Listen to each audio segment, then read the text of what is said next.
बिस्मिल्लाहिर्रहमानिर्रहीम, अस्सलाम वालेकुम।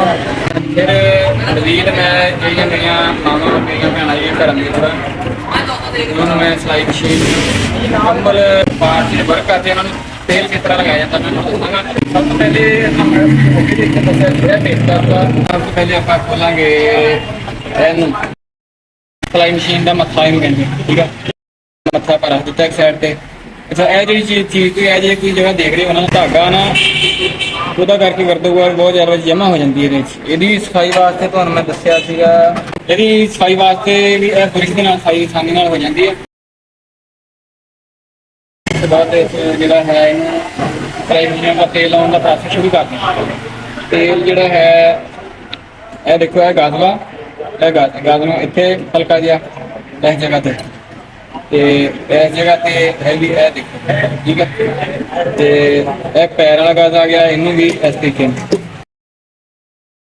ਤੁਸੀਂ ਦੇਖਿਆ ਹੋਣਾ ਜਗ੍ਹਾ ਉਹਨਾਂ ਨੇ ਤੇਲ ਵਾਸਤੇ ਬਣਾਈਆਂ ਨੇ ਉੱਪਰਲੀ ਸਾਈਡ ਤੇ ਨਾ ਇੱਥੋਂ ਇਹ ਜਗ੍ਹਾ ਜਿਵੇਂ ਬਣਾਈਆਂ ਨੇ ਇਹਨਾਂ ਦੇ ਵਿੱਚੋਂ ਦੀ ਸਹੀ ਤਰ੍ਹਾਂ ਤੇਲ ਕਿਸੇ ਟਾਈਮ ਪਹੁੰਚ ਜਾਂਦਾ ਕਿਸੇ ਟਾਈਮ ਨਹੀਂ ਪਹੁੰਚਦਾ ਹੁੰਦਾ। ਇਹ ਦੋ ਜਗ੍ਹਾ ਤੋਂ ਤੇਲ ਨੀਚੇ ਨਹੀਂ ਜਾਂਦਾ ਨਾ ਲੱਗਦਾ ਮਸ਼ੀਨ ਨੂੰ।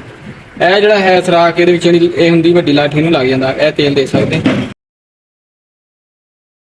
ਹੁੰਦੀ ਨੂੰ ਤੇਲ ਤੁਸੀਂ ਇਸ ਤਰੀਕੇ ਦੇ ਸਕਦੇ ਇਹਨੂੰ ਸਾਈਡ ਤੋਂ ਠੀਕ ਆ।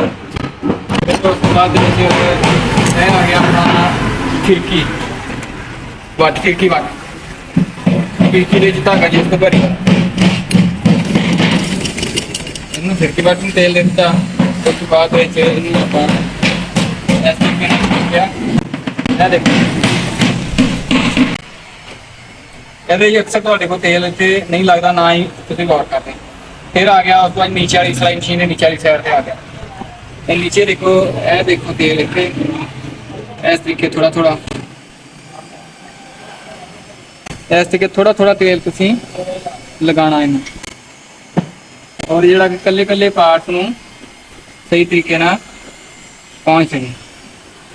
जिहड़ी भी सिलाई मशीन का जोड़ वर्किंग जिहड़ा पार्ट है ना जिथों जिथों वर्क करदा उत्थे उत्थे तुसी तेल लगाना तेल लगा के देखो।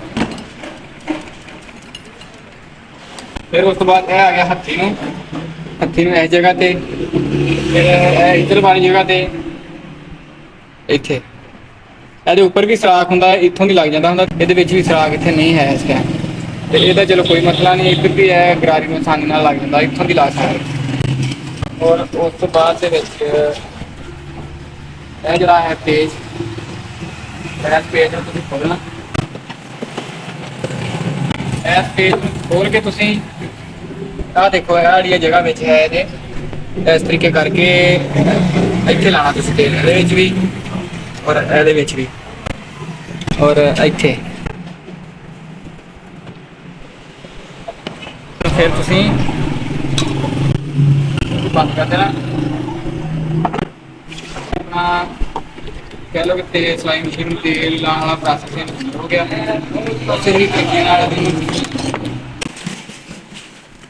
हो गया अपना बंद ये मुकम्मल तेल प्रोसेस हो गया। अगर इन्हें रूटीन के नाल सिलाई मशीन सही तरीके तेल लगाते हो तो ज़्यादा इसकी रिपेयरिंग नहीं निकलती और सिलाई मशीन में और तेल सिलाई तो जी अज वास्ते इन्ना ही काफ़ी है।